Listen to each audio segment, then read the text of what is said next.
Gatusan ka magbanay ang gipabakwit human nakasinati og kusog nga ulan ang daghang lugar sa Davao Region kagabi. Ani report.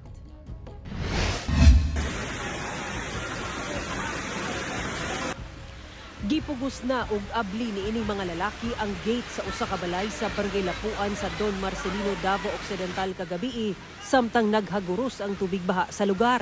Kini dihang natrap ang magbanay sa ilang balay sa nagataas na nga tubig baha.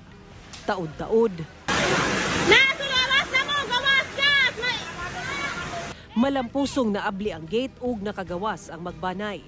Sa laing kuha sa residente nga si Marfini Albani Ansong, gipagawas na nila ang ilang alaga nga baboy dihang gibaha na ang kulungan ini sa maong lugar sab. Gikumpirma sa lokal nga panggamhanan sa Don Marcelino nga apektado sa pagbaha ang Barangay Dalupan, Nova Villa, Lapuan, Baluntaya ug Kalian.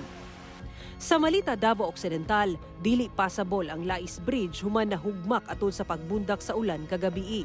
Sa tala sa MDRRMO Malita, apektado sa baha ang barangay poblasyon, Laib ug Mana.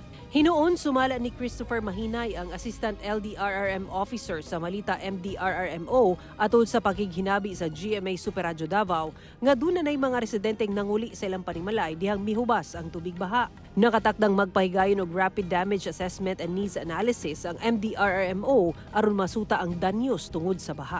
Nakasinati isabog pagbahaingon man pagdahili sa yuta ang pipila ka lugar sa Mati City sa Davao Oriental kagabi. Lakip na ang iladong zigzag road sa Barangay Badas, purok panagiusa sa Barangay Tamisan, sentro sa Barangay Bobon, purok 1 ug 2 sa Barangay Mamali ug purok Silad sa Barangay Macambol.